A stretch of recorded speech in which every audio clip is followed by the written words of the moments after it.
S'il y a une personne qui a une vie absolument pas comme les autres, c'est Winter. C'est une chaîne qu'un abonné m'a recommandé en live et apparemment les histoires qui sont sur cette chaîne-là, elles sont incroyables. Il y a de l'animation, il y a de l'humour, apparemment il y a tout pour faire un monde, mais moi je connais pas. Donc aujourd'hui je vais découvrir, je vais juger avec le doigt du jugement et à la fin je mettrai une note sur 5 ratons laveurs. Avant que ça commence, je tiens à dire que je t'ai pas encore vu dans la liste des dernières personnes qui se sont abonnées à la chaîne, alors abonne-toi maintenant pour devenir un raton laveur et rejoindre la meute. On est bientôt 1 million, ça fait plaisir. Plein de bisous à vous. Sa vidéo la plus vue, elle a fait 3 millions de vues, elle s'appelle J'ai cassé mes yeux. J'ai 10 ans. J'ai cassé mes yeux. Vers mes 15 ans, j'ai eu une nouvelle lubie. Avoir des lunettes. Le problème, c'est que ma vue était parfaite. J'aimerais avoir des lunettes. C'est impossible, vous avez une trop bonne vue. Pitié. Non? À cause de vous, je vais rester moche. Je connais beaucoup de gens qui portent des lunettes. Et crois-moi que si on leur disait, hey, t'as pas besoin d'en porter, ils seraient trop contents. Même moi, à un moment, je pense que je vais avoir besoin de lunettes. Parce que ma vie, c'est faire des streams, ma vie, c'est faire des vidéos. Et mes yeux, je crois qu'ils commencent à loucher un petit peu. Insistez pas. Donc vous l'aurez compris, l'ophtalmo voulait pas du tout m'en prescrire. Mais c'est pas ça qui allait m'arrêter. Je me suis rendue au supermarché, j'ai acheté, vous savez, les lunettes loupe de cinquantenaire là pour 10 balles en libre service. Je les ai portées pendant des semaines et des mois. Alors que soyons honnêtes, c'est des lunettes pour voir de près. Donc je voyais absolument rien devant moi. Après plusieurs mois, j'ai été consulter à nouveau ce gentil ophtalmo. Et là... Votre vue? Oui? Mais pourquoi votre vue a autant baissé en quelques mois? Je sais pas. Je savais très bien. À force de forcer sur mes yeux pour voir quelque chose à travers ces lunettes de Vioc, j'avais forcément fait trop travailler mes yeux. Résultat, Vous avez niqué vos yeux, mademoiselle. j'avais enfin obtenu de vraies lunettes et depuis mes 15 ans, je suis affreusement myope et obligée d'en porter tous les jours. Alors, je tiens à dire que, déjà, elle est magnifique, on va pas se mentir, hein. Ses cheveux, ils sont trop beaux, ses lunettes, elles sont trop belles, enfin bref, elle est trop belle. Et morale de l'histoire, mieux vaut casser ses yeux que casser son... Ah, désolé, je me suis un peu emporté. Mais en tout cas, bonne première vidéo. Par contre, c'est vraiment pas la meuf la plus intelligente du monde. Enfin, si et non. C'est-à-dire qu'elle est intelligente pour faire des trucs pas intelligents. Et on est beaucoup dans ce cas-là. Tous les abonnés sont comme ça. Je déteste mon tatouage. Mais Ah, moi aussi, je déteste celui-là, celui-là, celui-là, celui-là, celui sur le cou, celui sur les couilles. Non, lui, je l'aime bien. 19 ans, j'ai eu envie de me faire un tatouage sur l'épaule. J'en avais déjà fait un dans le dos, mais comme je le voyais jamais, c'est complètement con, je me suis dit tiens, et si j'en faisais un que je vois cette fois après. J'avoue que les tatouages dans le dos, tu les vois quand? C'est un peu comme tes grands-parents, tu les vois une fois par an en photo et c'est tout. Quelques croquis, voici le tatouage que je voulais. Je suis partie sur des roses délicates, avec un beau papillon et de la dentelle, quelque chose de très féminin et subtil. J'ai trouvé un tatoueur dont j'ai vraiment beaucoup aimé le travail et je me suis rendue à son atelier pour prendre le rendez-vous. Je lui donne mon dessin en lui disant que c'est ça que je veux. Il accepte sans problème et... Mais normal qu'il accepte sans problème. Un tatoueur, il est payé. Il dira jamais « Oh non, je fais pas ». Je vous jure que mon tatoueur, pour qu'il dise non à un tatouage, vraiment que t'aies fait une dinguerie. Il faut que t'aies fait la croix dont on peut pas parler. Il faut que t'aies fait un truc comme ça, sinon il accepte. Hein. Tu veux faire une tub sur le front? 50 balles. Bien sûr, y a pas de problème. et me donne rendez-vous 2 semaines plus tard. Bonjour, je viens pour le tatouage. Ah, ouais, installe-toi, je vais te poser le stencil. Bon, c'est bon, on peut y aller? Là, je suis partagée entre plusieurs émotions. D'abord, je constate que c'est pas du tout le dessin que je lui ai donné, qu'il a jamais précisé qu'il allait le refaire dans son style. Et j'ose pas lui dire que c'est immonde parce que bah je suis trop timide. J'ai eu super mal. Il m'a tatoué comme un gros bourrin et je suis ressortie avec un tatouage que j'aimais pas du tout. Ça, je pense que ça arrive à beaucoup de gens. C'est pour ça qu'il faut communiquer avec ces tatoueurs. Il y a plein de tatoueurs, par contre, qui sont des artistes eux-mêmes et qui n'acceptent pas de refaire le travail de quelqu'un d'autre, que ce soit toi ou que ce soit Jean-Paul du supermarché. Donc le mieux, c'est quand même de bien communiquer. Il y a des tatoueurs qui refont à l'identique, ils sont parfaits pour ça. Et des tatoueurs, bah c'est des artistes eux-mêmes, donc ils ont pas envie de copier le style de quelqu'un. Ils préfèrent toujours refaire à leur sauce, même si tu leur donnes déjà la base. Expérience de merde, je ne recommande pas et j'aurai toute ma vie un tatouage. En vrai, il est pas moche. Moi, je trouve quand même qu'il ressemble pas mal au tatouage de base. Mais c'est vrai qu'il est un peu gras, mais ça va. Il y a pire, tu peux le cover. D'ailleurs, faut que je vous parle d'un truc dans les tatouages. Moi, il y a un rappeur US que j'aime bien qui s'appelle Machine Gun Kelly. Regardez, il a fait ça. Il a tatoué tout son corps. Ça s'appelle un blackout. Et il a même tatoué ses tétons. C'est-à-dire que ses tétons ne sont plus roses, ils sont noirs. Je sais pas si vous réalisez comment ça a dû faire mal. Ça a dû prendre 1000 ans pour un résultat qui... Bah moi, je préférais avant. Voilà, je le dis. J'ai 27 ans et je vais vous faire une liste d'anecdotes aléatoires qui me sont arrivées dans ma vie. Un jour, je roule sur l'autoroute et à un moment, il y a des travaux qui obligent à rouler sur la voie d'en face puis de se réinsérer. Oulala, ça sent le problème ça. Ça sent qu'elle est pas retournée après, qu'elle a foncé sur une voiture. Ah, je me suis pas réinsérée. Du Voilà. coup, j'ai roulé pendant 5 minutes à contresens avant de me Dingue. rendre compte que... Merde, je suis à contresens sur l'autoroute. Oh, j'étais vraiment dangereuse. À l'école primaire, j'ai eu une collab avec un cirque. Du coup, le chapiteau, il s'est installé dans ma cour de récré. Et vous savez ce qu'il y a dans un cirque? Des animaux. Il y avait des lions et des dromadaires à 3 mètres de là où on jouait à la marelle. C'est quoi ce feat là? Vous aussi, vous aviez des événements bizarres comme ça dans votre école? Ok, j'ai une anecdote, celle-là, elle est très gênante. Quand j'étais au collège et que je regardais beaucoup d'animés, j'ai eu une période où je finissais toutes mes phrases par...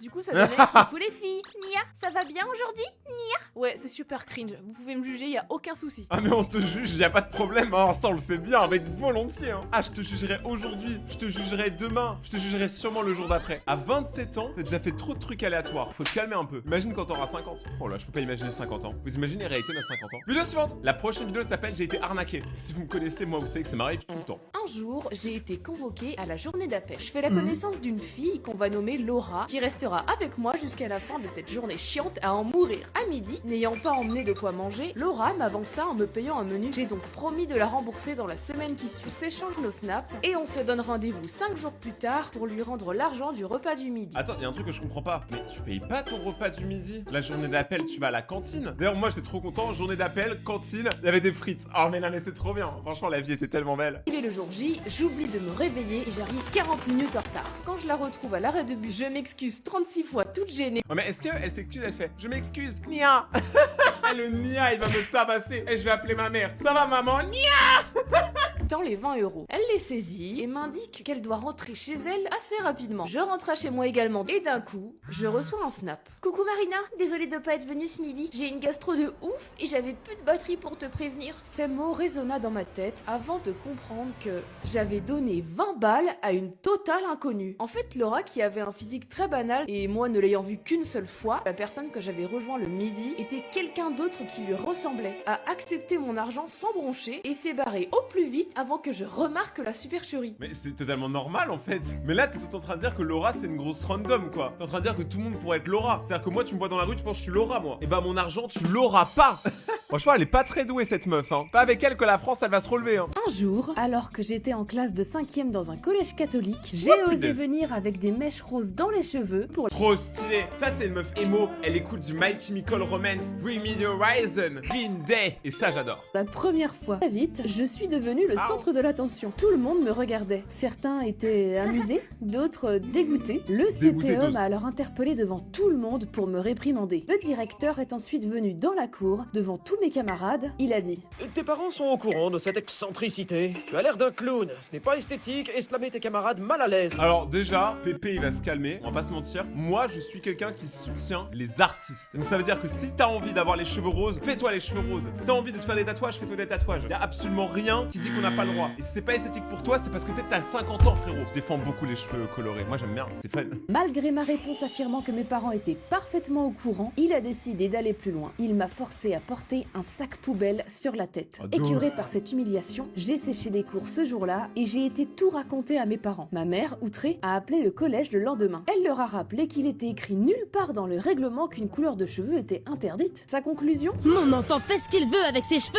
surtout si elle rajoute de la couleur dans la vie des autres, abruti! Ah, et de... Oh là là, maman poète. Elle rajoute de la couleur dans la vie des autres. Et bah elle a bien raison. Plus tard, je suis arrivée avec les cheveux multicolores. C'est ça Mago. Ne t'abonne pas? C'est ça, Mago, elle est trop forte. Il faut provoquer, on rend coup pour coup ici. C'est génial. Mais elle a bien raison. Des fois, les gens ont raison et des fois ils sont quand même en tort. Et là, elle avait tellement le droit de faire ses cheveux comme ça. Tu soutiens Mago, t'es une star. J'avais 15 ans quand cette anecdote gênante est arrivée. Oui, j'étais émo, pas de commentaires. Ouais, moi aussi. On est deux. Un tatouage sur deux que j'ai est un tatouage émo. Moi, je viens de cette culture-là. Hein. Ça se voit dans ma musique d'ailleurs. Un matin, avant d'aller au collège, je suis passée à la boulangerie pour me prendre un pain au chocolat que j'ai aussitôt dévoré sur le chemin, menant à cet horrible concept que sont les cours. Ma journée se passait bien, les gens étaient plutôt sympas et rieurs avec moi étonnamment. Même mon crush m'a souri pour la première fois. Son crush, c'est carrément moi en fait. Genre, je suis désolé, regardez. Ça, c'est lui, regardez. Moi, sur le côté, je me mets pareil.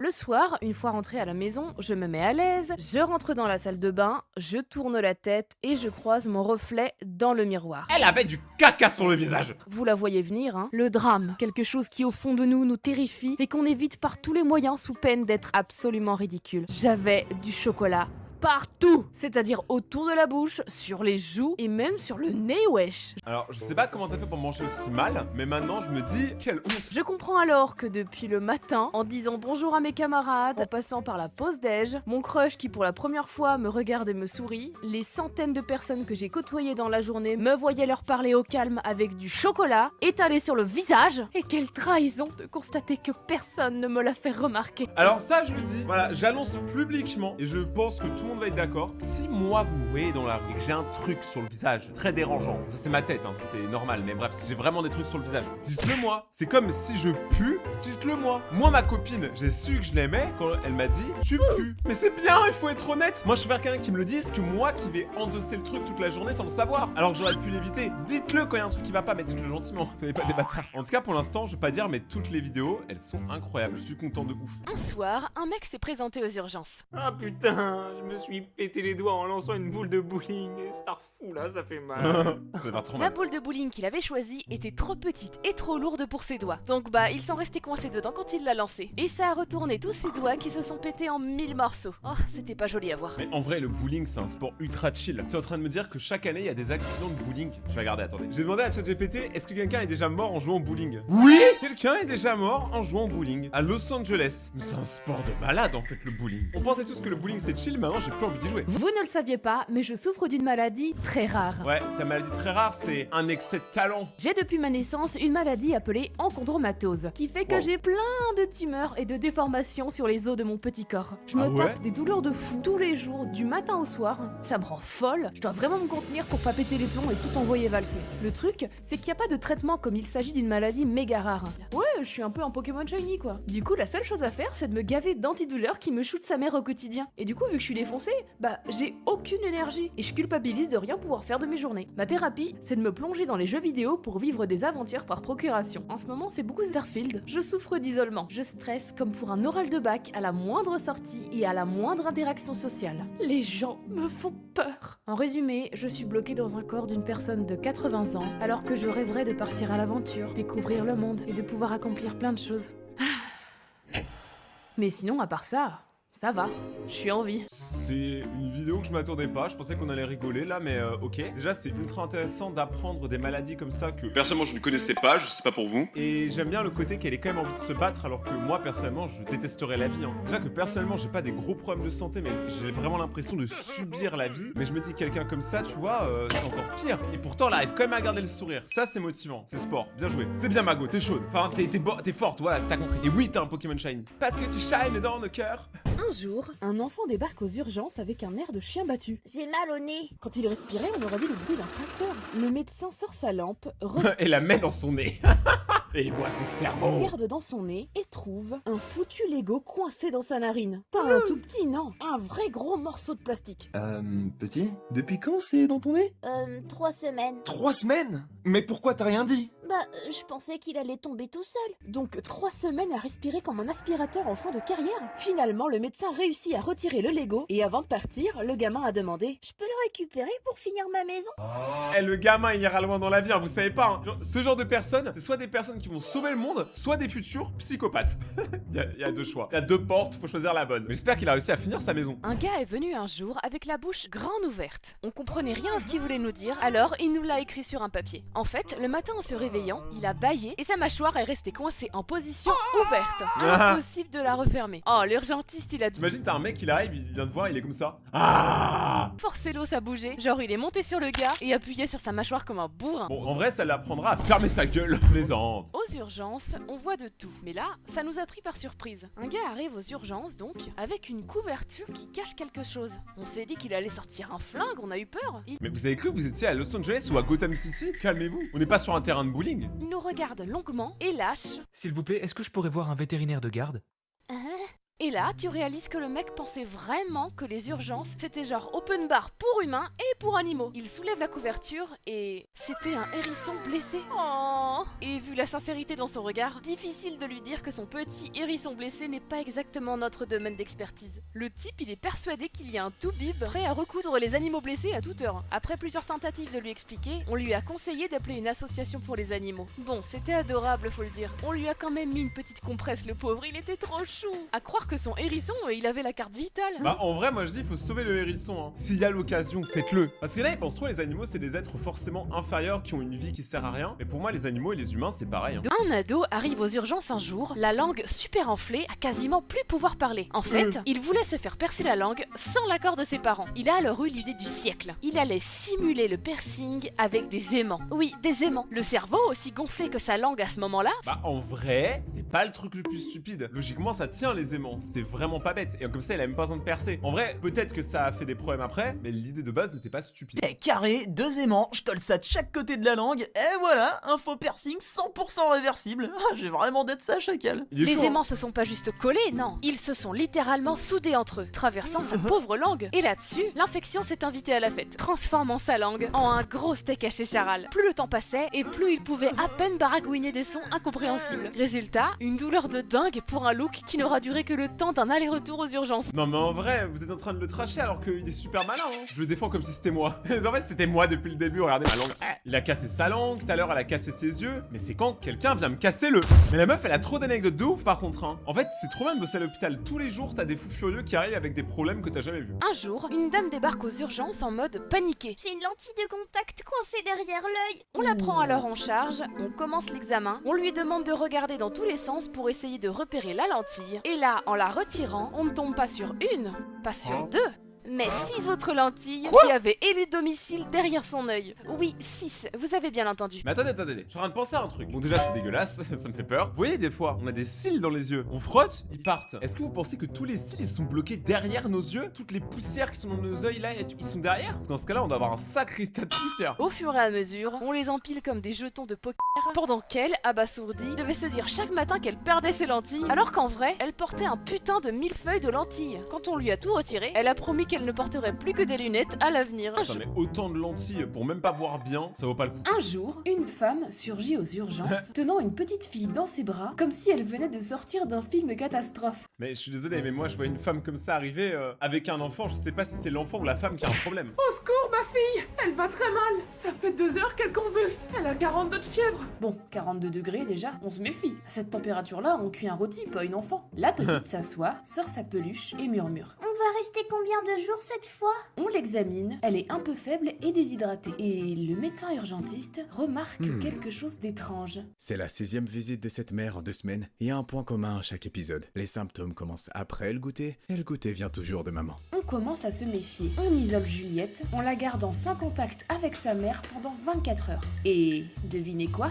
Juliette pète la forme. Elle demande même des frites. Le lendemain, on laisse la mère lui apporter une compote bio maison qu'elle a l'habitude de lui donner. 1 heure plus tard, Juliette vomit partout, a des crampes d'estomac et n'arrive plus à parler. En fait, c'est sa mère, elle ne sait pas faire une compote. La compote, c'est quand même juste des pommes que tu tapes comme ça, tu mets un peu de sucre et c'est une compote. Mais ça, elle arrive à échouer alors qu'il y a 2 choses à faire. On demande un test toxicologique. La mère est contre ce test et résiste. Mais on n'a pas le temps de faire un test, soignez ma fille, bon sang! On le fait quand même. Les résultats tombent. Elle a de la colchicine dans le sang. Un médicament pas du tout prévu pour les enfants et pouvant être très toxique selon la dose. Et devinez qui a ce médicament dans son sac à main? Et là, tout le monde comprend. Diagnostic? Syndrome de Munchausen par procuration. C'est un trouble psychiatrique dans lequel une personne provoque ou simule une maladie chez une autre personne, généralement un enfant, dans le but d'attirer l'attention, la compassion ou la reconnaissance. La mère empoisonnait volontairement Juliette avec de petites doses pour la rendre malade. Le but n'est pas de nuire directement, mais d'être vu comme un sauveur.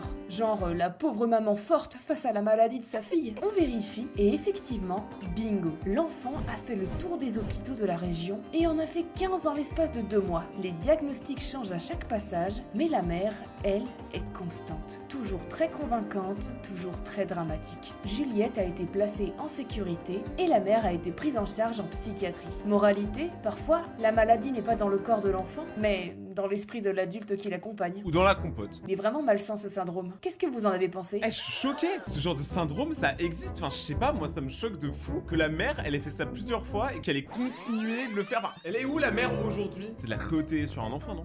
Un jour, en vacances en France avec son mari, une Anglaise vit un drame. Un accident de voiture la conduit aux urgences, où elle est plongée dans un coma de 3 mois. Le temps est très long pour son mari. Puis, un matin, elle ouvre enfin les yeux. L'émotion est intense. Son mari est bouleversé, les infirmières et médecins accourent pour constater ce miracle. Mais très vite, un détail inattendu plonge tout le monde dans la stupeur. Son mari s'attend à ce qu'elle le salue d'un tendre « Hello ». Mais non, elle ouvre la bouche, et là, elle parle un français impeccable. Attendez. Donc, il y a un couple américain qui débarque. La meuf, elle se fait percuter par une voiture et d'un coup, elle parle tranquillement français. Bonjour chérie, comment vas-tu? J'ai dormi longtemps. Trop bizarre. J'ai un peu mal à la tête. Peux-tu m'apporter un verre d'eau s'il te plaît? Ça existe. Honey, what did you say?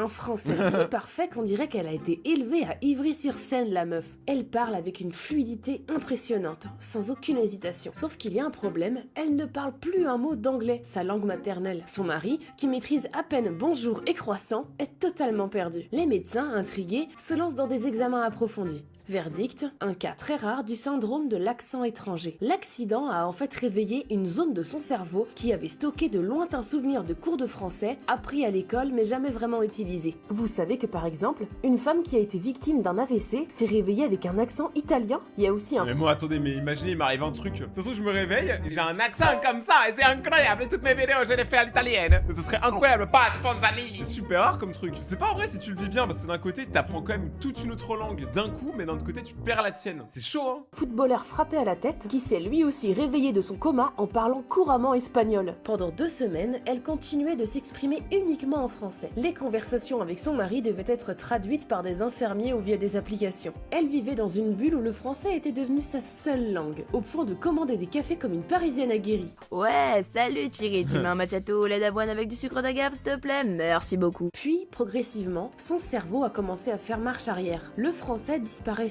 doucement, à se mélanger avec l'anglais qui lui refaisait surface. T'imagines, elle était là en mode non, s'il te plaît, français, pars pas, reviens. Je ne veux pas parler anglais. Je ne veux pas être un roast beef. Pour finir par ne reparler que anglais. Comme si rien ne s'était passé. C'est trop bizarre, hein. Et c'est quand même ouf le corps humain, il y a plein de trucs qu'on apprend. Finalement, est-ce que les vidéos de Rayton, c'est pas un peu des vidéos éducatives? Nuit du Nouvel An, vers 4h, un gars se ramène aux urgences, complètement déchiré, mais aussi complètement en pleurs. Alors j'ai un gros truc coincé dans le... Enfin, vous voyez quoi, mais je peux pas vous montrer, mais j'ai besoin d'aide. J'insiste pour comprendre de quel objet il parle, et surtout, à quel endroit il est coincé. Donc c'est le nouvel an, et en fait, j'ai voulu me faire remarquer de manière créative, vous voyez. Et du coup, j'ai vu cette bouteille de champagne de 1 litre, là, et je voulais faire rire mes potes, quoi. Et bah, non, non. C'est quoi vos soirées? C'est quoi vos amis? C'est quoi ça, là? Ah! Résultat, maintenant, je pète des bulles, bordel de merde. Nous, ça nous a fait bien rire en tout cas. Je peux vous dire qu'il a fallu tirer bien fort pour la retirer de l'endroit sombre où elle était nichée. Ne t'abonne pas? Mais c'est une dingue quand même. Les gens, ils sont fous. Je vais faire des soirées avec ces gens-là. Préparez vos bouteilles, hein.